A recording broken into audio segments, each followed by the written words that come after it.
예. 오늘부터 6월 말 7월 초까지 저희가 구원에 대한 이야기를 좀 하려고 합니다. 여러분들과 보내는 마지막 여름인데요. 제가 그런 생각을 해봤어요. 성경에 여러분들 그런 얘기들이 많이 나와 있는 거 아시죠? 구원받은 줄 알고 있는 사람들에 대해서 하나님이 예수님이 직접 구원받지 못한 자로서 평가하시는 이야기들이 굉장히 많이 나옵니다. 교회 다니면서 구원받지 못하는 일이 있다라고 하는 거예요. 여러분들 이걸 굉장히 심각하게 들으셔야 됩니다. 나는 예외라고 생각하지 말고 우리가 이 시리즈를 쭉 들을 수 있기를 원해요. 저 포함해서입니다. 저를 포함해서 인간이 하나님 앞에 구원받는다라고 하는 것은요, 막연한 기대를 가지고 되는 일이 절대 아니에요.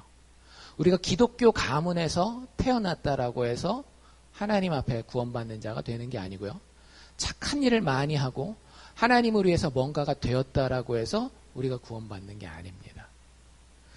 최소한 제 생각에는 목회자의 양심으로 제가 목회하는 이 교회에서 구원의 내용을 몰라서 나중에 천국에 갔는데, 저는 알칸사 사랑의 교회 다니면서 이게 구원인 줄 알고 신앙생활 했는데 예수님 날 모르신다 그러면 어떡합니까? 라는 일은 우리 가운데 없었으면 좋겠어요.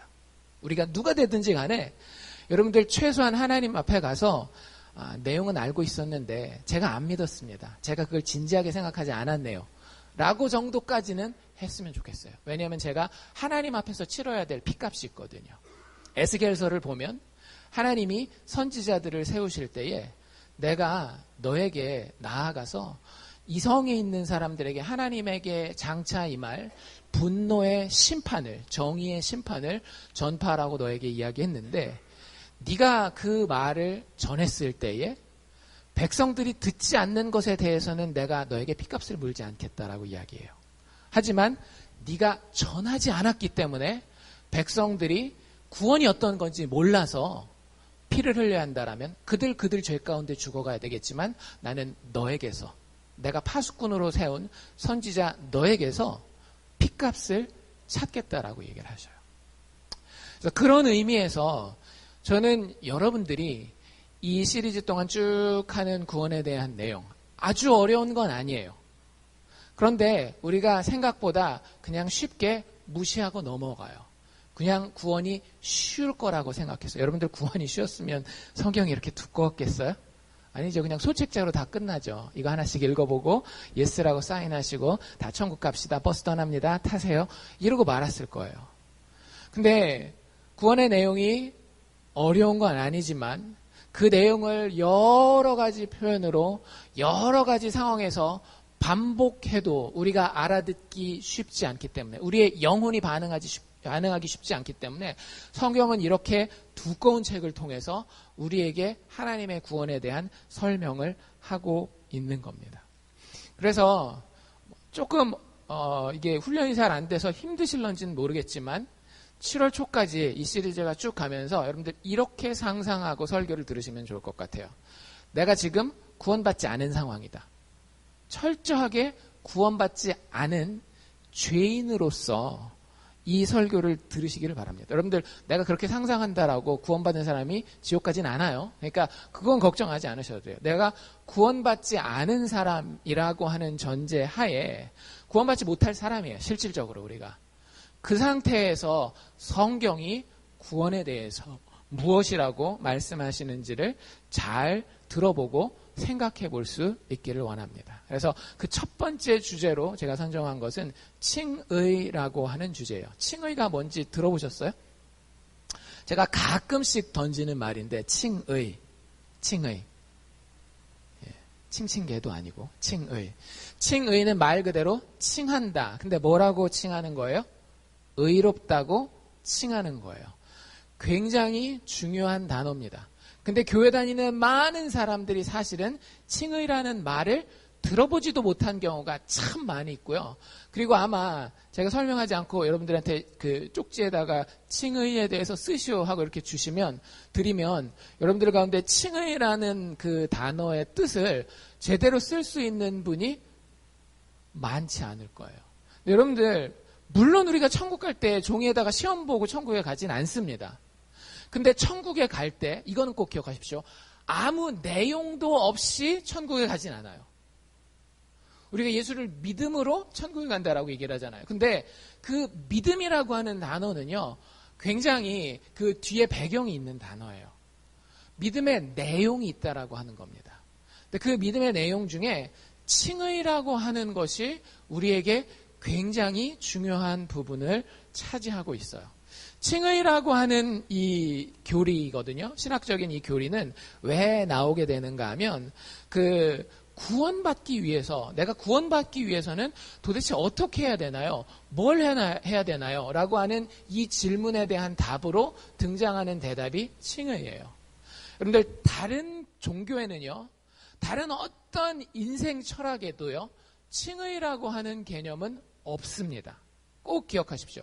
칭의, 영어로 justification이라고 얘기하는데, 의롭게 여기심이라고 하는 이 개념은 기독교 외에는 다른 어떤 곳에도 없어요.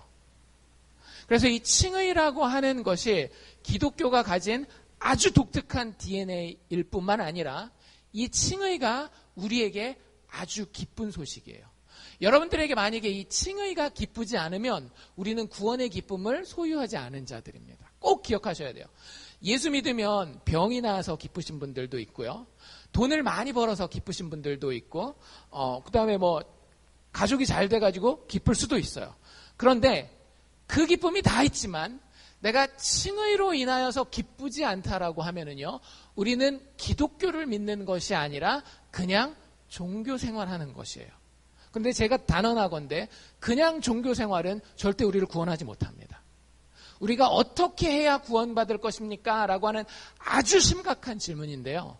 그 질문에 대한 유일한 해답은, 성경에서 제시하고 있는 유일한 해답은 칭의라고 하는 것이에요. 그래서 오직 믿음으로 인한 이 칭의가 내 안에 없다라고 한다면, 그 기쁨이 내 안에 없다라고 한다면, 여러분, 우리는 교회를 아무리 오래 다니고 있다 할지라도 복음을, 기쁜 소식을 소유하고 있지 못한 자입니다. 여러분들이 부흥에서 어떤 은혜를 받았다 할지라도, 교회에 아무리 큰 헌신을 했다 할지라도 이 칭의의 기쁨이, 그 이해가 여러분들에게 없다라고 한다면 사실은 복음을 모르는 거예요. 복음을 소유하고 있지 않은 겁니다. 칭의 교리를 우리가 이야기하기 전에 제일 먼저 기억해야 되는 것은 인생의 현실입니다. 여러분들, 인생을 어떻게 바라보십니까? 여러분들, 앞으로 어떤 일이 일어날지에 대한 여러분들 나름대로의 시각이 있으시죠? 그렇죠? 내일 날씨는 어떨 것 같아요? 좀 맑을 것 같고, 여름이 오니까 조금 더 더워질 것 같고. 그럼 여러분들 어떻게 하십니까? 제가 여름 준비를 못해서 오늘 긴팔 와이셔츠를 입고 왔어요. 이거 반팔을 꺼냈어야 되는데 깜빡하고 때를 놓쳤습니다. 근데 여름이 올 거를 미리 알면 어떻게 하면 돼요? 반팔 셔츠를 꺼내서 준비하죠. 여러분들, 국제정세가 돌아가는 걸 보면서 여러분들 사업하시거나 이런 분들은, 이런 것들은 이제 산업이 점점 사양 산업이구나, 죽어가는 산업이구나, 이런 것들을 미래에 대해서 보시고, 어떤 산업들은 이제 이게 뜨고 있는 산업이구나, 이런 미래에 대한 그림이 있으실 거 아니에요. 근데 그 그림에 따라서 여러분들, 우리가 준비하는 게 굉장히 많이 달라져요. 우리의 인생에서 여러분들은 어떤 미래를 보십니까? 지금 고등학생들은 당장 다음 주에 있을 AP 시험을 미래로 생각해서 그걸 열심히 오늘 밤에라도 준비할 겁니다. 다음 주에 어떤 사업에 있어서 중요한 일이 있는 분들은 주말 밤이 되었건 뭐가 되었건 간에 밤이 되었건 낮이 되었건 상관없이 그것에 대해서 준비할 거라고요. 그런데 인생에 있어서 우리가 반드시 봐야 되는 가장 중요한 그림은 뭐냐 하면은요, 여러분들, 하나님의 심판이 있다라고 하는 겁니다. 여러분들이 오늘 지금 어떻게 예배를 드리시고 있건, 아니면 내일 세상에 나아가서 어떻게 살고 있건 간에 하나님이 여러분들이 하시는 모든 행동과 말을 하나님의 재판정 앞에 다 드러내놓고 심판하신다라는 거예요. 무섭지 않으십니까? 여러분들 가운데에 죽지 않으실 분이 있으세요? 만약에 여러분들 가운데 죽지 않으실 분들은 그 하나님의 심판 보좌에 서지 않을 겁니다. 그건 제가 장담해 드릴 수 있어요. 왜? 죽지 않는다라고 하는 것은 죄의 값을 치르지 않아도 되는 완벽한 의인이라는 뜻이니까. 그런데 만약에 여러분들 스스로가 생각했을 때 내가 혹에 하나라도 죽을 것 같다라는 생각을 하시는 분들은 반드시 무슨 대비를 하셔야 되는가 하면 하나님의 심판대 앞에 서실 대비를 하셔야 돼요. 여러분들이 시험 준비하는 것보다, 사업에 대한 대비를 하는 것보다, 건강에 대한 준비를 하는 것보다, 노후에 대한 은퇴 준비를 하는 것보다 더 중요한 건, 죽음을 맞이하게 될 우리 인간에게 더 중요한 것은 무엇인가 하면요, 하나님의 심판대 앞에 서야 할 준비입니다. 히브리서 저자는 제가 여러 번 말씀드리지만 뭐라고 말했는가 하면 한 번 죽는 것은 사람에게 정하신 것이요 그 후에는 심판이 있다라고 하는 겁니다. 여러분들 우리에게 심판이 있습니다. 정 목사에게 심판이 있어요. 제가 죽으면 목사였으니까 하나님의 일을 뭐 그렇게 열심히는 아니겠지만 그래도 열심히 했기 때문에 하나님 정 목사 왔구나 너 목사니까 너는 그냥 이 심판대에서 그냥 천국 가 절대 이러지 않으신다라고요. 하나님이 우리의 마음속과 우리의 입술과 우리의 모든 행동을 다 하나도 감추지 못하게 꺼내놓고 하나님이 그거 하나 다 회개하신다라고 하는 거예요. 그게 무서워야 돼요.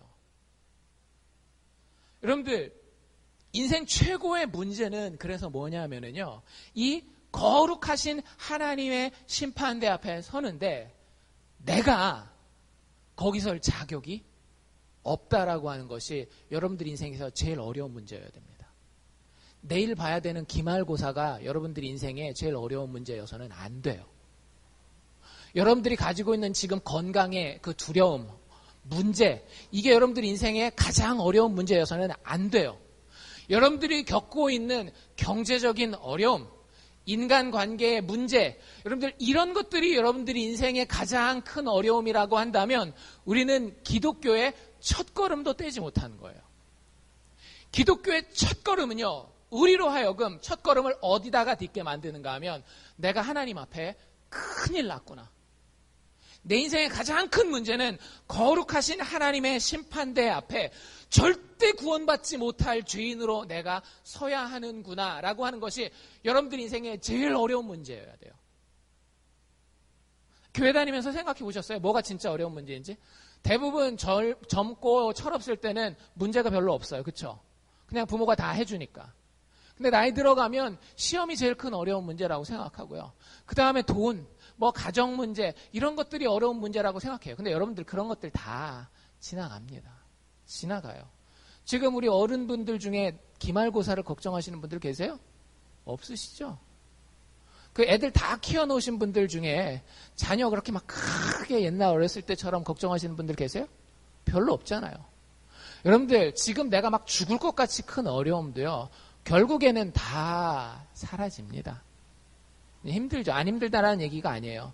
여러분들이 마지막 죽음을 앞둔 침대에 누워 있을 때에 그 어떤 문제도 여러분들을 그렇게 심각하게 괴롭히지 않을 거예요.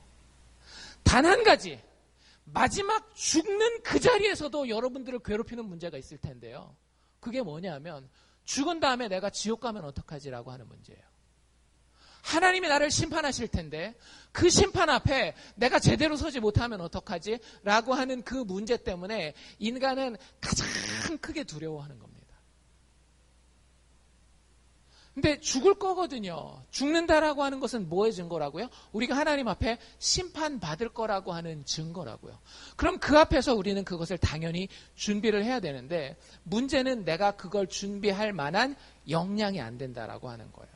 너무 큰 갭이 있죠. 하나님의 거룩하심과 나의 부족함, 모자람. 여러분들 우리는 이렇게 생각해요. 난 이 정도면 참 괜찮은 사람이지. 그건 우리 생각이고요. 여러분들 성경이 우리에게 주어진 이유를 아셔야 돼요. 성경이 우리에게 꾸짖는 부분이 많다라고 제가 말씀드렸죠. 왜 성경에는 우리를 그렇게 꾸짖는 부분이 많을까요? 하나님 우리를 미워해서? 못마땅히 여겨서? 그러면 아예 얘기도 안 하죠. 그냥 끝나고 나면, 인생 끝나면, 자, 준비됐지? 지옥불. 이러면 끝이에요. 근데 사랑하는 하나님의 백성들에게, 하나님의 자녀들에게 하나님의 말씀을 주시는데 그 안에 꾸짖는 이야기가 굉장히 많아요. 왜 그런지 아세요? 우리가 인생을 살아가면서 대부분은 나 정도면 괜찮지라고 착각하면서 살아가기 때문에 그렇다라고 하는 거예요. 아니에요. 여러분들 돈 어느 정도 벌어놨다고 그게 여러분들을 괜찮은 사람 만들지 않습니다. 도덕적으로 착한 일 조금 더 했다라고 여러분들이 절대 하나님 앞에 의인되는 게 아니에요. 심지어는 교회 나와서 여러 가지 일들을 하나님 앞에 그리스도의 이름으로 막 했어도요. 그게 우리를 의롭게 만드는 게 아니에요. 성경에서 혼나는 사람들은요. 이방인들이 아닙니다. 대부분 누구예요? 하나님의 백성이라고 불리는 사람들이에요. 하나님 앞에 늘 자신의 삶을 드리고 자신의 시간을 드리고 하나님을 입술로 부르는 그 사람들조차도 하나님 앞에 계속해서 꾸지람을 받는데 그게 미워서 그런 것이 아니라 우리의 습성이 어떤가 하면 기회만 되면 우리는 우리 스스로를 어떻게 생각하는가 하면 꽤 괜찮은 존재로 생각하는 데에 우리의 문제가 있다라고 하는 거예요. 여러분들 그러면 죽어요. 여러분들 우리가 고속도로에 차가 섰다라고 해봅시다. 기름이 떨어졌어요. 기름을 사기 위해서 기름통을 가지고 갓길을 이렇게 걸어가는데 그 갓길을 가는데 내가 슈퍼맨인 줄 알고 생각해서 갓길이 있는데 막 갓길 벗어나면서 막 이렇게 저렇게 내가 가고 나는 자유인이야 막 이러면서 넓은 길로 가야 되겠어 해서 찻길로 다니면 여러분들 어떤 일이 벌어져요? 그 자유인이랑 18휠러, 큰 트레일러 트럭이랑 만나면 어떻게 되죠? 자유의 열매가 팍 멋있게 나타납니까? 아니죠. 아주 처참한 광경이 일어나요. 인생이 똑같은 거라고요. 인생이 하나님에 대한 심판 앞에 내가 얼마나 부족한 존재인지 모르고 그 인생길을 걸어가면은요, 하나님의 심판이 우리를 만났을 때에 우리는 도저히 어떻게 해볼 겨를이 없는 비참한 상황 가운데에 우리 스스로를 끌고 갈 수밖에 없다라고 하는 겁니다. 종교개혁자 마틴 루터가요, 이것 때문에 엄청나게 고민해요. 근데 그게 하나님의 축복이었어요.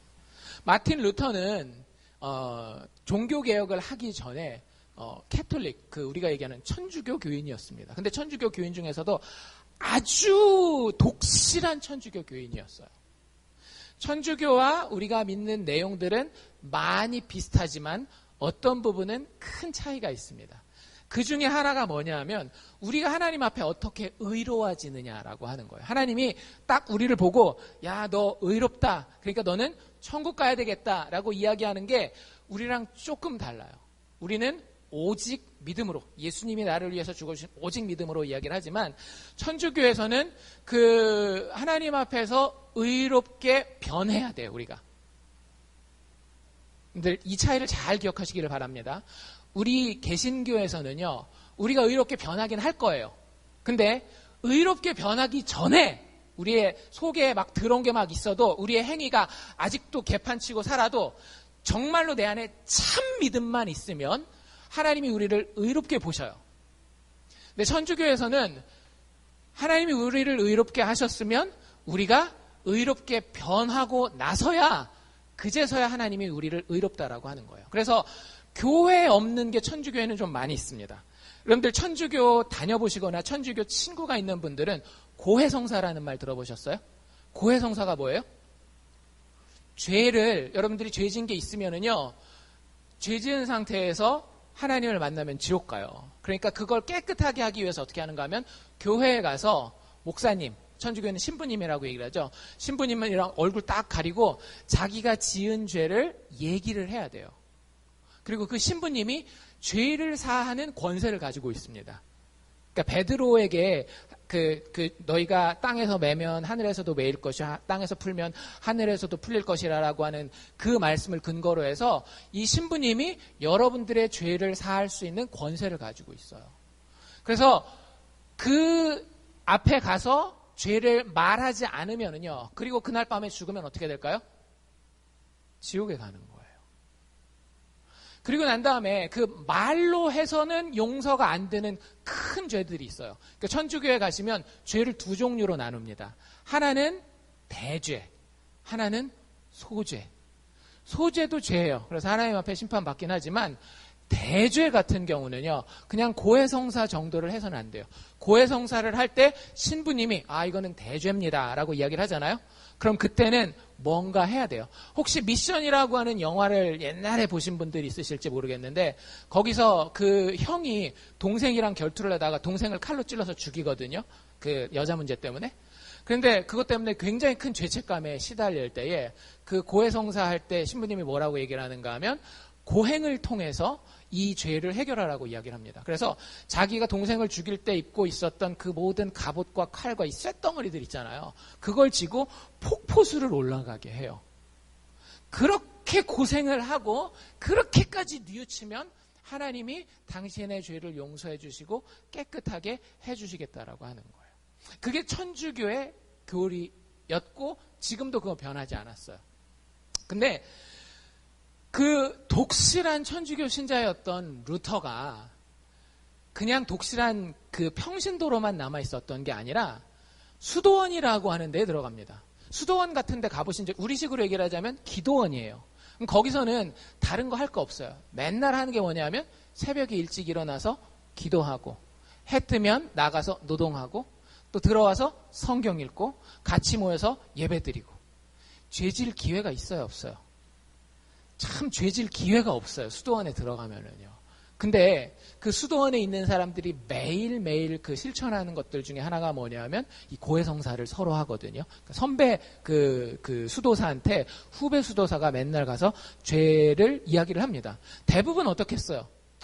오늘은 뭐 그렇게 제가 큰 죄를 지은 것 같지는 않습니다. 오늘 제가 설거지 당번이었는데 설거지 하는데 좀 게으름 부렸네요. 이게 제가 하나님 앞에 회개해야 될 것입니다. 뭐 이런 얘기들 하고 그럴 텐데, 그러면 5분? 뭐 10분? 이 정도면 다 끝나는 거예요.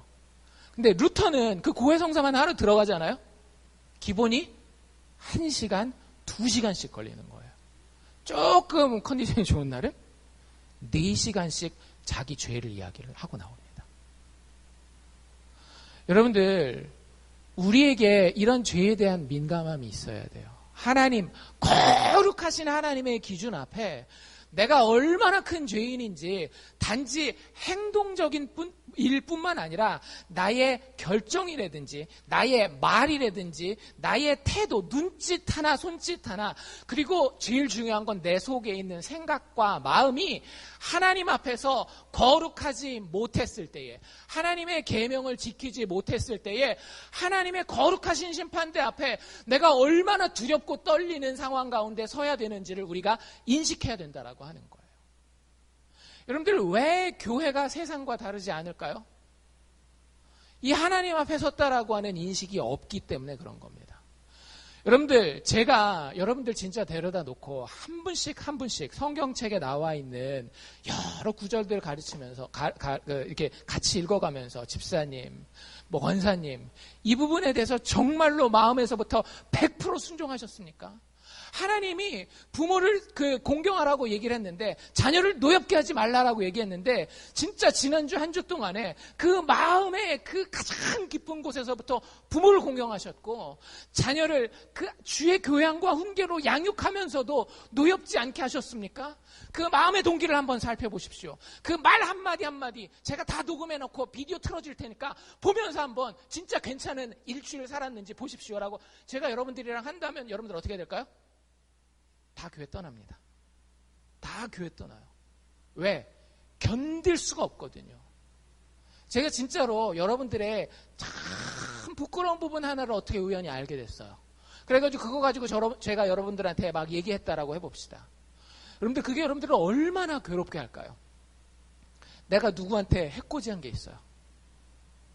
진짜 아무도 모르고 그 사람도 모르고 나만 알아요. 그 사람은 왜 그런 손해를 받는지 모르고 있고, 나는 그것으로 인해서 큰 이익을 얻었어요. 그게 뭐 재정적인 이익이 됐던지 아니면 뭐 공동체적인 이익이 됐던지 사회적인 이익이 됐던지. 근데 그 부분에 대해서 하나님은 짚고 들어오신다라고 하는 거죠. 제가 만약에 그 비밀을 알고 여러분들한테 와서 그거 그렇게 하셨다면서요? 라고 얘기하면 여러분들 마음이 어떨까요? 그러면 안 되시죠. 제가 그분한테 가서 말씀드릴 테니까 가서 사과하십시오. 제가 그렇게 말하면은요, 여러분들 진짜 마음이, 내가 이 공동체, 심지어 리를락을 떠나야 되나? 이런 생각도 하실 분들 많을걸요? 여러분들 그게 일개 목사가 할 수 있는 일이에요. 엄격한 기준을 가지고. 하나님은요, 그것과 상상할 수가 없습니다. 여러분들, 목사도 여러분들이 예배드리는 태도를 가지고 여러분들한테 뭐라고 얘기를 할 수 있어요. 여러분들 그거 굉장히 신경 쓰이거든요. 여러분들이 장사하는 모습 가지고, 여러분들이 공부하는 학교 다니는 모습 가지고 여러분들한테 가서 뭐라고 얘기할 수 있어요. 그게 사실은 그 얘기를 누가 내가 이렇게 게으르다라는 걸 아는 게요, 내가 이렇게 거짓말을 했다라는 걸 아는 게 보통 어려운 일이 아니라고요. 근데 하나님은요, 싹 다 보고 계셔요. 여러분들이 포장하고 교회 나와 있을 때만 보시는 것이 아니라 집에 가서 가장 추하고 가장 밑바닥의 모습을 보일 때도요, 아니 사람들한테는 하나도 안 보이지만 여러분들 마음속에 그 썩어지고 더러운 것들이 있을 때, 아니 제 마음속에 썩어지고 더러운 것이 있을 때에 하나님 보신다라고 하는 거예요. 그리고 하나님 정확하게 뭐라고 얘기를 하시는가 하면은요, 나 그거 굉장히 싫어해. 역겨워. 내 너를 보니까 토할 것 같다. 이게 하나님의 정확한 평가예요. 제 얘기가 아니라 잠언 17장 15절에 하나님 뭐라고 얘기를 하시는가 하면, 악인을 의롭다 하며 의인을 악하다 하는 이 두 자는 다 여호와의 미워하심을 입느니라. 여기서 미워하심은요, 아주 극도의 마음에 그 진짜 참을 수 없는 그 분노를 담은 그 미워함을 얘기를 하는 거예요. 하나님이 우리의 속마음을 다 보시면서 우리의 속마음 가운데에 하나님을 향한 정성도 없고 진실도 없고, 구약 성경의 율법 우리가 다 지키나요? 못 지키잖아요. 가장 대표적인 게 너희는 너희 마음과 뜻과 힘과 정성을 다하여 주 너희 하나님을 사랑하라 그랬어요. 예배 시간에도 우리 못하는 경우가 많잖아요. 이 하나님께 가장 중요하게 예배 드린다라고 하는 이 순간에도 마음과 뜻과 힘과 정성을 다하지 못하는 경우가 얼마나 많아요. 세상에 나아가서는 오죽하겠느냐라고요. 그런데 그 하나님 앞에 서면서 내가 괜찮을 거라고 하는 그런 잘못된 상상을 가지는 거, 얼마나 두렵고 떨리는 일인데요.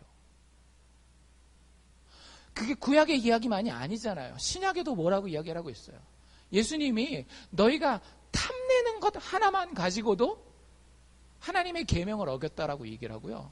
너희가 그 계명을 지키는 것으로 구원받기 원한다라고 하면 그 계명 하나 지키는 것으로 만족하는 것이 아니라 모든 계명 다 지켜야 된다라고 얘기를 하시면서, 그 중에 하나 너 이거 제대로 지키냐라고 이야기하시는 게 covet, 탐내는 것, 탐심 가지는 것.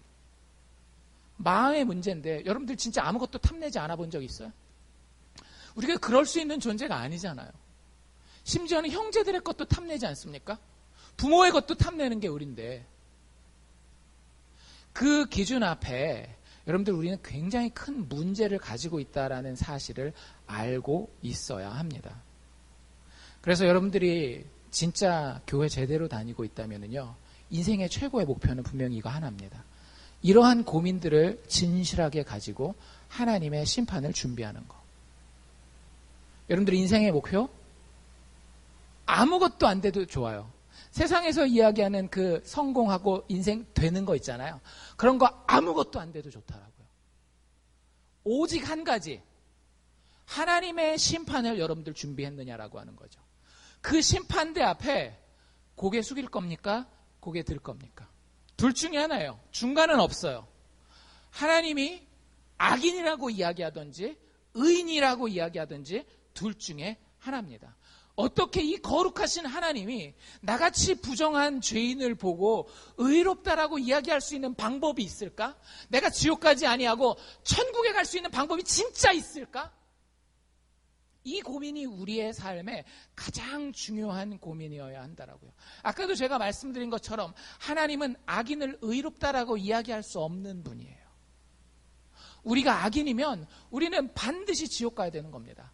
근데 아까 얘기 드린 것처럼 우리는 지옥 갈 수밖에 없는, 하나님의 율법에 따라서 하나님의 그 정의에 따라서 불지옥에 떨어질 수밖에 없는 존재들이라고 하는 거예요. 우리 스스로에게는 길이 없는 겁니다. 그래서 사도 바울이 오늘 로마서 4장을 쓰고 있는 거예요. 여러분들 뭐가 복이라고 생각하십니까? 돈 조금 버는 거? 자식들 조금 잘 되는 거? 뭐 내가 건강하고 아니면 멋있어서 세상 사람들이 나를 향해서 박수 쳐주고 나의 인기가 올라가는 것? 여러분들 이것이 인생에서 복 받는 거라고 생각하세요? 아니요. 성경의 복의 개념은 전혀 다릅니다. 우리 물론 복에 대한 이야기를 했지만 오늘 이 로마서 4장에 이야기하는 복은 아브라함이 받은 복이에요. 여러분들 아브라함이 어떤 복을 받았습니까? 100세의 자녀를 얻는 복을 받았습니다. 또 그가 거부가 되는 복도 받았어요. 그가 전쟁에 나가면 승리하는 성공의 복도 받았어요. 그런데 오늘 사도 바울이 언급하는 이 복받은 아브라함의 모습에는요, 그런 이야기가 하나도 안 나와요. 어이구 진짜 애기 못 얻어가지고 대가 끊길 뻔했는데 100세 아들을 낳은 하나님의 축복을 받습니다. 이런 얘기? 전쟁에 나갈 때마다 하나님 이기게 해주셨고 뭐 양을 키울 때마다 성공하게, 이런 얘기 하나도 안 나온다라고. 왜? 그건 인생에 굉장히 부수적인 거거든요. 인생의 궁극적인 목표는 하나님의 심판대 앞에 설 텐데 그 심판대 앞에 의로운 자로 드러나느냐 악한 자로 드러나느냐라고 하는 거예요. 근데 절대적으로 아브라함은요 의로운 자로 드러날 수가 없는 자입니다. 왜? 가장 대표적인 예가 뭐예요? 아내 팔아먹잖아요. 아내를 팔아먹어요. 한 번도 아니에요. 2번이나. 만약에 하나님이 그 아브라함을 아내 팔아먹었는데 그럴 수도 있지 뭐 인생이 힘들잖아 하고 그냥 내가 너 의롭다 해줄게 천국에 가자 이러면 여러분들 그런 하나님을 믿지 마십시오. 그런 하나님은 우리가 믿을 가치가 없는 분이에요. 하나님 스스로가 선언하셨다라니까요. 악인을 의롭다 하는 것 하나님이 지극히 미워하는 행동이라고요. 제가 목사로서도 요즘에 느끼는 게 뭐냐면 성경 공부하고 이러면서 개인적으로 제가 말씀드린 분들도 있지만 목사가 성도들에게 괜찮습니다 라고 이야기하는 게 하나님 앞에서 진짜 굉장히 큰 범죄일 수 있겠더라고요. 여러분들이 괜찮지 않은데 제가 성경을 보고 기도하고 여러분들의 영혼을 묵상해 봤을 때에 정말 여러분들이 괜찮지 않은데 그저 목회 잘한다라는 그런 사람들을 위로하면서 목회 잘한다라는 그런 말 들으려고 여러분들에게 참 아니 괜찮습니다 라고 이야기하는 이 말 한마디가요 하나님이 제 마음에 진짜 많은 찔림을 주셨어요. 너 내가 그렇게 얘기 안 했는데 너는 왜 가서 그렇게 얘기하냐? 여러분들 아브라함이요 하나님 앞에서 그 말을 쉽게 들을 수 있는 자가 아니라고요. 누가 와서 아브라함을 쉽게 너 괜찮아 라고 이야기할 수 있는, 심지어는 하나님 스스로도 너 괜찮아 그래도 우상숭배하는 아버지 놔두고 여기까지 나 따라왔으면 잘 됐지 뭐 괜찮아 라고 하나님이 이야기하실 수 없다라고 하는 거예요. 여기서 아브라함이 살 수 있는 유일한 길은요 칭의라고 하는 하나님의 은혜입니다. 그 4장 1절에 뭐라고 되어 있는가 하면 그런즉 육신으로 우리 조상된 아브라함이 무엇을 얻었다 하리요. 아브라함은요 의롭게 함을 받았거든요. 쉽게 얘기하자면 복 받았어요. 이 하나님 앞에서 내가 더 의롭다라고 이야기하면 여러분들 게임 오버예요. 인생의 가장 큰 복을 받은 것이고 모든 부분의 복을 받은 거예요. 여러분들 그건 경험해 보시면 압니다. 경험해 보시면 뭐 돈의 분야가 되건 자식의 문제가 되건 어떤 분야가 되건 이 복을 받은 하나님이 너 의롭다라고 하는 이 복을 받으면은요 모든 게 다 달라져요. 그리고 내가 복 받았구나 경제적인 부분에서, 내가 복 받았구나 자녀의 양육의 부분에 있어서, 내가 복 받았구나 인간관계에 있어서, 내 건강에 있어서 이걸 체험하게 돼요. 근데 그게 아브라함에게 어떻게 임하는지 보시라고요. 만일 2절이요 아브라함이 행위로서 의롭다 하심을 얻었으면, 만약에 아브라함의 행동 가지고 그렇게 했다라고 한다면 아브라함 스스로가 자랑할 게 있다라고 하는 거예요. 여러분들 이 말이 근데 되게 중요합니다. 왜냐하면은요 우리는 다 행한 거 가지고 하나님 앞에 의롭다 하심을 얻으려고 해요. 제가 오늘 이렇게 예배를 드리고 설교를 하잖아요. 그럼 우리 가운데에 벌써 예배 드리는 태도가 달라지는 분들이 있어요. 내가 오늘 예배 똑바로 안 드리면 하나님 앞에서 그 죄인으로서 서겠구나. 하나님 나보고 악하다 그랬구나. 해서 내 행동을 바꿈으로써 여기서 나오는 것처럼 자기 행위로서 자꾸 의로움을 가지려고 하는 거예요. 만약에 아브라함이 그렇게 했다라고 한다면 하나님 앞에서 아브라함이 자랑할 게 있을 거라는 거예요. 여러분들이 만약에 행위를 가지고 예배 잘 드리는 거 가지고 혹은 뭐 전도를 잘하는 걸 가지고 뭐 헌금을 잘하는 걸 가지고 도덕적으로 깨끗하게 사는 걸 가지고 하나님 앞에서 진짜 의롭다 하심을 받는다라고 한다면 여러분들 자랑하십시오. 그런데 그 다음에 사도 바울이 하는 얘기가 뭐냐면 근데 하나님 앞에서는 아무것도 없을걸? 왜? 아브라함의 이야기를 다 알고 있으니까. 안에 2번이나 팔아먹은 비겁한 남자라는 걸 알고 있으니까. 여러분들 아브라함이 행동을 하긴 했어요. 어떻게 해요? 내 본토 친척 아비집을 떠나라 라고 이야기를 했을 때 아브라함이 어떻게 해요? 떠나잖아요. 근데 그 떠난 것 가지고 만족해요? 만족하지 못하셔요, 하나님이. 사실은 만족하지 못하시는 거예요. 본토 친척 아비집을 떠난 건 잘한 거예요. 근데 아내를 팔아먹은 건 여전히 하나님 앞에서 심판받을 이야기라고 하는 거죠. 그래서 그 모든 인생을 쭉 살펴보면 하나님 앞에서 그래? 행동 가지고 한번 따져볼까? 아브라함이 정말 그 행동 때문에 복받을 사람인지 따져보면 어떻다라는 거예요? 절대 행동 가지고는 복받을 수 있는 존재가 아니라고 하는 거예요. 사도 바울이 꾸며내는 게 아니라 여러분들 집에 가서 창세기 15장을 한번 보십시오. 창세기 15장에 구약 성경에 이미 기록되어 있는 내용을 사도 바울이 반복하고 있는 거예요. 3절에 뭐라고 이야기를 해요? 성경이 무엇을 말하느냐. 이게 창세기 15장을 이야기하는 거거든요. 창세기 15장을 보면 아브라함이 하나님을 믿음에 이것이 저에게 의로 여기신 바 되었느니라. 이게 칭의입니다. 의롭다라고 여겨주는 거예요. 하나님이 우리를 의롭게 만드십니다. 근데 그 의롭게 만드시는 건 칭의라고 이야기하지 않아요. 그리고 그건 복음의 핵심이 아닙니다. 왜? 의롭게 만들어져서 하나님 복 주는 건 아까도 얘기한 것처럼 내가 상 받는 거니까. 의롭지 않은데 내가 자격 없이 믿기만 했더니 하나님이 나를 의롭게 여겨줘야 그게 복 받은 거라는 거예요. 그게 복음 기쁜 소식이라고 하는 거예요. 아브라함이 하나님의 심판대 앞에 설 때에 아브라함은 당당하게 설 겁니다. 왜? 하나님, 나는 하나님 앞에서 의롭습니다. 왜 그게 가능할까요?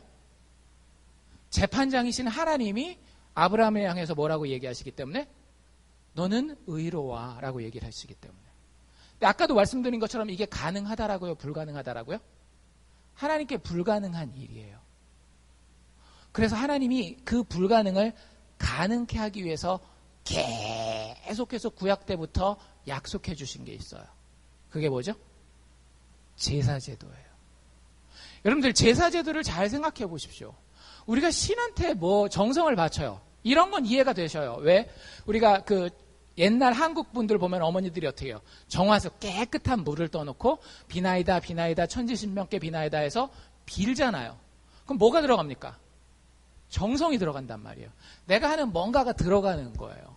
그 다음에 뭐 헌금을 해요. 불교에서는 시주라고 얘기를 하죠. 그것도 이해가 돼요. 왜? 내가 하는 게 있으니까. 근데 여러분들 제사는 그렇지 않아요. 제사는 짐승, 물론 뭐 그 재물을 가지고 오는 게 그 뭐 사람 아닙니까? 뭐 그렇게 볼 수도 있는데 그 사람이 가지고 오지 않더라도 재물은 무조건 준비되게 돼 있거든요. 근데 그 예를 들자면 이삭의 이야기 같은 데 보면 아브라함이 재물 준비하지 않잖아요. 이삭이 재물 준비하지 않잖아요. 하나님이 어린 양을 준비하신단 말이에요. 근데 그 재물이 그냥 죽는 거예요. 그리고 그 죽은 재물 때문에 아무것도 안 한 내가 하나님 앞에서 깨끗한 존재가 되는 겁니다. 근데 참 신기한 거는요. 그 1년에 한 번 대속죄일이라고 하는 날이 있어요. 그때는 대제사장 앞에 양을 2마리를 데리고 옵니다. 그 2마리 중에 1마리는 잡아요. 피를 흘립니다. 근데 나머지 1마리에는 어떻게 하는가 하면 대제사장이 그 머리 위에다가 손을 얹어요. 뭐 할까요? 기도하는데 무슨 기도냐 하면 하나님 우리 백성의 죄를 이 양이 담당하게 해주십시오 라고 해서 백성의 모든 죄를 누구한테 주는 거예요? 이 양에게. 이게 속죄양이라고 부르는 거거든요. 이 속죄양에게 백성의 모든 죄를 신학적인 용어로 전가한다라고 얘기를 합니다. 여러분들 그 은행 용어에 미국에서 트랜스퍼 한다 그러죠. 내 통장에서 남의 통장으로 넘어가는 거. 그러니까 하나님의 백성들이 가지고 있는 죄를 누구에게? 어린 양에게 넘겨주는 거예요. 그러면 그 어린 양은 성 밖으로 쫓겨나서 이리하게 잡혀먹던지 죽게 됩니다. 그러면 그 죄가 이스라엘 백성들에게서 양에게 전가됐기 때문에 하나님이 이스라엘 백성들을 깨끗하게 보시는 거예요. 그런데 신약 성경에 예수님을 가리키는 아주 놀라운 표현이 있어요. 뭐죠? 보라, 세상 죄를 지고 가는 하나님의 어린 양이로다라고 하는 얘기예요. 하나님께서 하나님의 의로움을 가지고 우리를 그냥 깨끗하다라고 이야기할 수가 없어요. 하나님께서는 그 죄의 대가를 누군가로 하여금 완벽하게 치르게 하시고 그가 죄 없는 피를 흘리실 때에 그에게 우리의 죄를 전가시키셔서 우리를 깨끗하게 만드시는 겁니다. 여러분들, 그게 즐거운 게 그리스도인이에요. 대부분은 이게 뭐가 즐거워라고 이렇게 이야기를 해요. 그게 왜 그런가 하면요, 하나님 앞에 서는 게 두렵지 않기 때문에 그래요. 여러분들 인생 가운데에 괴로움이 있으셔야 됩니다. 어떤 괴로움이냐 하면 그냥 육체적인 경제적인 그런 괴로움이 아니라 하나님의 거룩함 앞에 서보는 그 괴로움이 있어야 돼요. 아까 얘기했던 이 루터가 겪었던 그 마음속에 죽을 것 같은 어려움이 있어야 돼요. 하나님이 그걸 경제적인 어려움을 통해서 겪게 하기도 하시고요. 자녀의 어려움을 통해서도 겪게 하시고요. 가족의 어려움을 통해서도 겪게 하시고요. 건강의 어려움을 통해서도 겪게 하셔요. 그걸 겪지 않아도 그냥 마음의 어려움을 하나님이 허락하시기도 해요. 근데 그 어려움이 없으면은요, 우리는 하나님 앞에 제대로 선 게 아닙니다. 교회에 하나님에 대한 어려움을 모르는 사람들이 너무 많아요. 거룩하신 하나님 앞에 선다라고 하는 것이 얼마나 두려운 건지 모르는, 그저 교회는 나를 그저 종교적인 인간으로 드러내고 나의 좀 괜찮음을 증명해 보이는, 사람과 하나님께 그런 나를, 괜찮은 나를 증명해 보이는 그런 어떤 무대로 생각하는 경우가 너무 많다라고 하는 거죠. 그래서는 우리는 그리스도인으로 설 수 없다라고 하는 거예요. 하나님은 우리를 심판대 앞에 두시고요. 너희들 어떻게 할래? 너희들 죄인인데 어떻게 할래? 마지막으로 네가 한마디 할 말이 있으면 그거 해봐. 이걸 우리 앞에 기다리시는 거예요. 많은 사람들은요, 이것저것 가지고 옵니다. 그런데 하나님이 바라시는 것은 어린 양의 피 하나라고 하는 거예요. 여러분들 진짜 아무것도 안 해도 돼요. 정말 아무것도 안 해도 됩니다. 뭐만 믿으면? 어린 양의 피만 믿으면. 안 믿어지시죠? 그럼 아직 그리스도인이 아닌 거예요. 그게 기쁘시지 않으면은요, 그게 흥분되지 않으면은요, 그리스도인이 아닌 거예요. 여러분들, 아까 우리가 어떻게 시작하자라 그랬어요? 내가 그리스도인이라는 전제를 내려놓자라고 얘기를 했죠. 기독교에서 가장 즐겁고 놀라운 사실은요, 우리가 지금 예수 믿지 않는 상황에서 갑자기 예수 그리스도의 보혈이 가장 즐거워지는 겁니다. 왜? 하나님 앞에 그 피가 나를 의롭게 서게 하기 때문에. 근데 내 죄를 예수님께 전가하는 것으로 칭의가 끝나는 게 아니에요.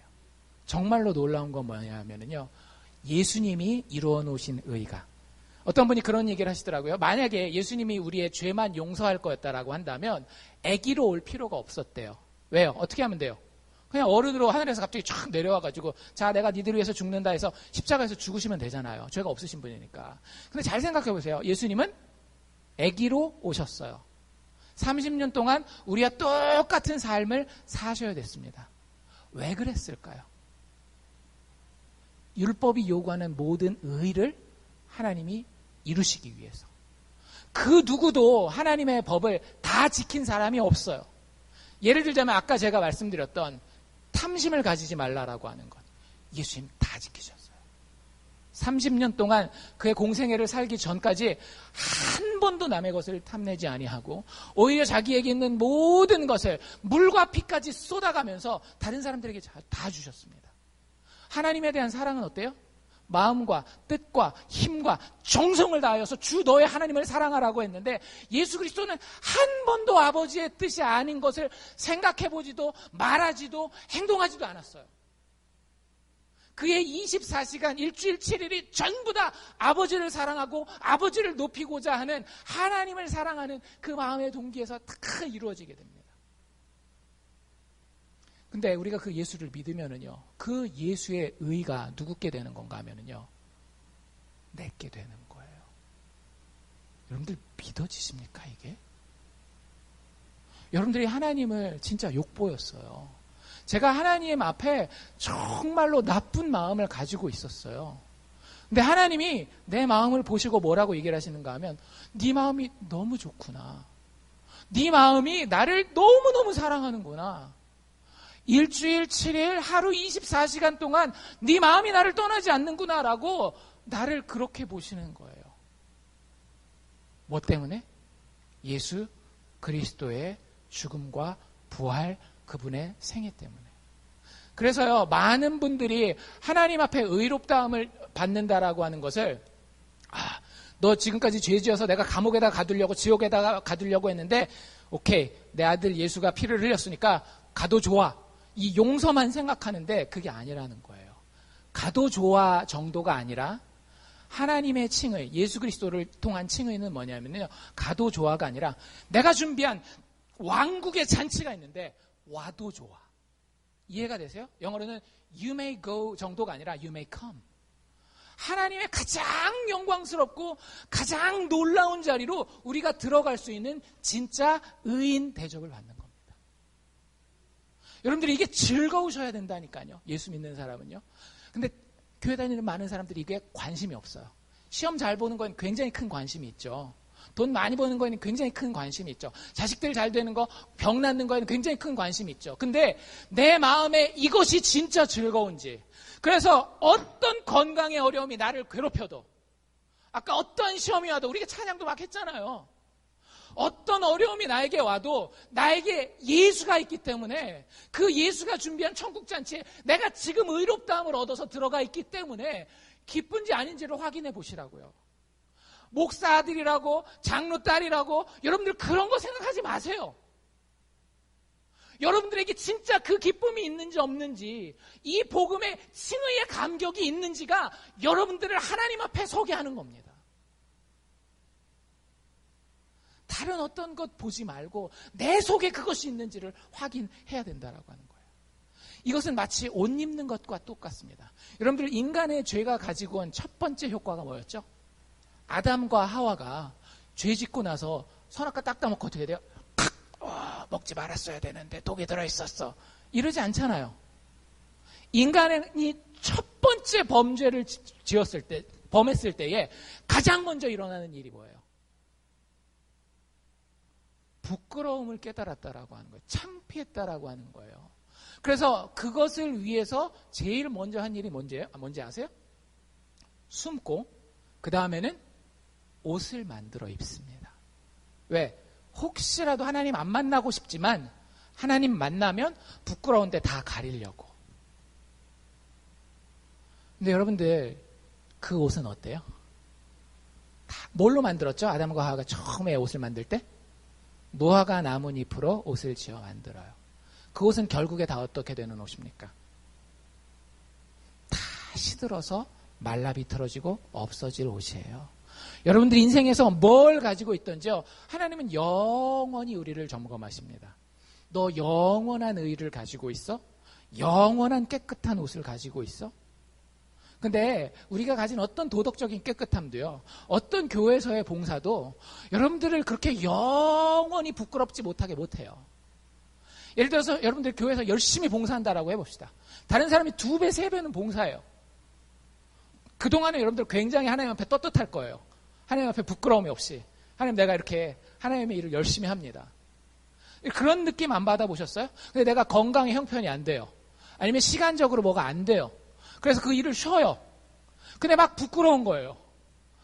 내가 이것도 했었어야 되고 저것도 했었어야 되는데 못하니까 부끄럽다. 혹시라도 하나님이 나를 벌하시면 어떡하지? 막 이런 생각까지 막 하게 되는 거예요. 무슨 옷 입고 있는 거예요? 무화과로 된 나무 입고 있는 거예요. 여러분들, 칭의라고 하는 것은요, 좋은 옷을 입는 겁니다. 완전한 옷을 입는 거예요. 우리는 인생을 살아가면서 우리와 세상은요, 부끄러운 게 있어요. 여러분들 부끄러운 거 없으세요? 전 많아요. 여러분들한테 말할 수 없는 부끄러운 게 많이 있습니다. 근데 그 부끄러움을 가리려고 옷은 만들어 입어요. 근데 뭘로 만들어 입죠? 투명 비닐. 딱 만들어 입고 딱 나갔는데 어때요? 나는 만들어서 입었다라고 나가는데 다른 사람들은요, 다 알아요. 진짜입니다. 여러분들에게 부끄러운 부분이 있어서 여러분들 그걸 뭐 돈으로 가리든지 뭐 학력으로 가리든지 뭐로 가리든지 다 가린다라고 가릴 수 있다라고 생각하죠? 아니에요. 임금님이 벌거벗은 거 다 보여요. 그리고 더 중요한 건 하나님에게요, 그게 투명한 옷이라는 거, 아무 부끄러움을 가릴 수 있는 아무 혈육이 없다라는 게 하나님 앞에 그대로 드러나는 거예요. 우리가 하는 모든 노력이 그렇습니다. 하나님이 우리에게 주시는 의는요, 예수 그리스도의 왕의 옷입니다. 여러분들 왕의 옷을 입으면은요, 내가 그냥 다 달라지는 게 아니에요. 왕의 옷을 입으면 내 속은 그대로 있어요. 이걸 아셔야 돼요. 예수 믿는 사람들이 그렇게 대단한 사람들이라고 생각하시면 안 됩니다. 내가 예수 믿어도요, 그렇게 대단한 존재 아니에요. 그런데 나를 규정하는 것이 무엇인가 하면 예수 그리스도의 그 왕의 옷이라고 하는 거예요. 그 옷이 나에게 입혀졌을 때에 더 이상 나는 인생 가운데 부끄럽지 않아요. 그 옷이 투명하지 않고 오히려 멋지고 영광스러운 옷이기 때문에 이 예수의 의를 힘입으면 하나님 앞에서 내가, 세상 앞에서 내가 아름답고 영광스럽게 드러나는 거예요. 여러분들에게 예수가 이런 옷이십니까? 지금 아브라함이 뭘 믿었길래 아브라함의 믿음을 의롭다라고 이야기하셨는지 보셨어요? 아브라함이 도대체 뭘 믿었을까요? 예수 그리스도께서 이 땅에 오셔서 죄인들을 위해 죽으시고 다시 살아나셔서 그를 믿는 자마다 다 천국에 갈 것이다. 아브라함이 그걸 믿었나요? 아니에요. 아브라함은 그걸 알 수도 없는 상황 가운데 있어요. 근데 아브라함이 믿은 내용을 사도 바울이 여기 뭐라고 이야기하고 있는가 하면 이런 하나님을 믿었다라고 하는 거예요. 어떤 하나님을 믿었대요? 5절에 일을 아니할지라도 경건치 아니한 자를 의롭다 하시는 하나님을 믿었다라는 거예요. 제가 다시 한번 읽어볼 테니까 여러분들 잘 듣고 생각해 보십시오. 아브라함이 믿은 하나님이에요. 여러분들이 믿는 하나님과 같은 하나님인지 다른 하나님인지 확인하십시오. 이거 진짜 중요합니다. 여러분들이 믿는 하나님이 이 하나님이 아니면 여러분들은 하나님 앞에서 의롭지 못한 악한 존재이고 우리는 인생의 마지막에 그 심판대에서 지옥에 갈 수밖에 없어요. 아브라함이 믿은 하나님은 이 하나님입니다. 일을 아니할지라도 여러분들이 만약에 뭔가 일을 하고 있다라고 한다면 여러분들은 하나님 앞에 이 하나님을 믿는 존재로서 서 있는 게 아니에요. 일을 아니할지라도 경건한 자에게, 경건치 아니한 자에게, 경건치 아니한 자에게. 여기서 경건치 않다라는 건요, 더러운 자에게 이런 뜻이에요. 쉽게 얘기를 하면 더러운 자에게 의롭다 하시는 하나님. 하나님 우리에게 일하는 것 원하지 않으세요. 꼭 아셔야 됩니다. 근데 놀라운 비밀은 우리가 일하게는 돼요. 근데 그건 우리가 나중에 할 얘기고요. 하나님 우리가 절대적으로 일 안 하는 걸 원하세요. 일 안 하는 걸 원하세요. 그래야 영광이 하나님께 돌아가기 때문에. 일하지 않아요. 그리고 일을 하고 싶어도 능력이 안 돼요. 여러분들 진짜 하나님을 위해서 열심히 일하고 싶다고 그게 다 되던가요? 안 되잖아요. 여러 가지 상황 때문에, 내 성격 때문에, 뭐 여러 가지 조건 때문에 안 된단 말이에요. 근데 일하지 않을 뿐만 아니라 일할 능력이 없는 그 경건하지 못한 자들을 하나님이 어떻게 하신다라는 걸 믿은 거예요? 의롭게 하신다라는 걸 믿은 거예요. 여러분들 믿으십니까? 아브라함은 아직 십자가를 보지 못했어요. 아브라함은 아직 십자가를 보지 못했습니다. 근데 그가 하나 안 건 뭐였는가 하면은요, 내가 완벽하지 못할 거라는 걸 알았어요. 근데 내가 완벽하지 못할 때 하나님이 찾아와서 뭐라고 얘기를 했는가 하면 내가 너에게 복을 주고 복의 근원이 되겠다라고 얘기를 하신 거예요. 그러니까 아브라함이 우리와 똑같은 상식을 가지고 있었던 사람들입니다. 그게 안 믿어지는 게 당연한 거예요. 내가 자격이 안 돼요. 내가 상황이 되면 아내도 팔아먹을 수 있는 파렴치한 존재라는 걸 알고 있어요. 그런데 그러한 나를 하나님이 찾아오셔서 어떻게 해요? 너 의로워, 깨끗해, 복 줄 거야. 이 사람은 어떤 사람인가 하면 아내 팔아먹을 수 있는 사람이면 누구까지도 팔아먹을 수 있는 사람이에요. 자식도 팔아먹을 수 있는 사람 아니겠어요? 자식 팔아먹어야 되는 그 상황, 뭐 일부러 자기가 그런 건 아니지만 죄 가운데에 자식의 죽음을 어떻게 자기가 해볼 수 없는 그 상황, 일할 수 없는 아브라함에게 하나님이 어떻게 하셔요? 하나님이 준비하신 어린 양을 보내주시지 않습니까? 그 하나님을 믿은 거예요. 일하지 않는 자, 그래서 깨끗할 수 없는 그 사람을 너 깨끗해, 그거에 대한 대가는 내가 다 치를게 라고 이야기하는 그 하나님을 믿은 믿음을 의롭게 여겼다라고 하는 거예요. 여러분들, 우리도 똑같은 원리 가운데 하나님 앞에 칭의, 의롭다 여기심을 받는 겁니다. 우리가 아무것도 할 수 없어요. 여러분들 죄 지을 겁니다. 제가 장담하죠. 오늘 집에 가서 오늘 저녁에라도 마음으로, 행동으로, 태도로 죄 지을 거예요. 하나님이 정말로 싫어하시고 지옥불 가운데 그 모든 죄를 다 태우기를 원하십니다. 그런데 내가 하나님을 예수 그리스도 십자가 통해서 바라보면 그 예수 그리스도가 나의 옷이 되어서 내 속에 있는 더러운 아무것도 보이지 않고 예수의 깨끗함과 예수의 의로움만 하나님의 눈앞에서는 보이는 거예요. 그래, 너 정 목사, 목사라는 타이틀이 중요한 게 아니라 네가 예수 옷 입고 있구나. 너 의로워. 나의 잔치에 들어와라. 일한 것이 없이 하나님께 의로 여기심을 받는 사람. 하나님이 그냥 그렇게 여겨주시는, 그리고 그 대가는 자신이 다 치러주시는 그 사람이 복이 있다라고 하는 거예요. 여러분들, 이 복음을 붙드시기를 바랍니다. 이 칭의가 없는 복음, 이 칭의의 감격이 없는 복음은요, 사도 바울이 뭐라고 얘기했는지 아세요? 만약에 하늘에서 천사가 내려온다 할지라도, 심지어는 내가 너희들에게 다시 가서 이야기한다 할지라도 이 오직 믿음으로만 얻는 예수 그리스도를 통한 칭의에 대해서 이야기하지 않고 이 칭의에 감격하지 않는 복음을 전한다라고 한다면, 내가 되었건 사도 바울 자신이 되었건 하늘에서 내려온 천사가 되었건 하나님의 저주가 임할지어다.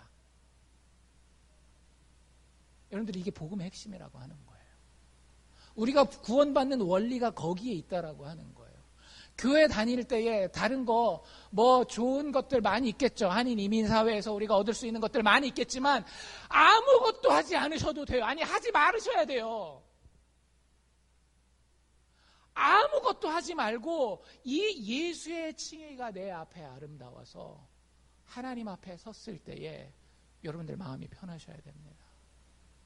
깨끗한 게 뭔지 알지만, 내가 그게 되지 않지만 하나님이 나를 깨끗하다라고 말씀하시는 그 말씀이 계속해서 믿음의 통로를 통해 내 안에 들리는 거예요. 그 사람이 복 있는 사람이라고요. 이 사람이 하나님과의 화평의 관계에 들어갑니다. 에베소서에 이야기하고 있는. 여러분들, 인생을 살면서 힘든 이유는요, 다른 이유 때문에 힘든 게 아니에요. 마음에 화평이 없기 때문에 그런 거예요. 돈이 많으면 뭐예요? 마음에 화평이 없는데. 건강하면 뭐합니까? 마음에 화평이 없는데. 자식들 좋은 학교 가고 좋은 직장 가지고 좋은 뭐 혼처에 결혼을 해도 내 마음이 편치 않으면 여러분들 그거 말짱 꽝 아닙니까? 그게 왜 그런가 하면은요, 하나님과의 관계에서 하나님 우리에게 화평을 허락하시지 않으셔요. 꼭 아셔야 됩니다. 우리는 뭐 하나님의 화평 그게 다 내 거라고 생각하는데, 아니, 거기서부터 시작하면 아주 잘못 시작하는 거예요. 하나님은 그 화평을 절대 우리에게 허락하시지 않습니다. 왜? 하나님은 악인을 미워하셔야 되기 때문에. 그게 하나님의 책임이에요.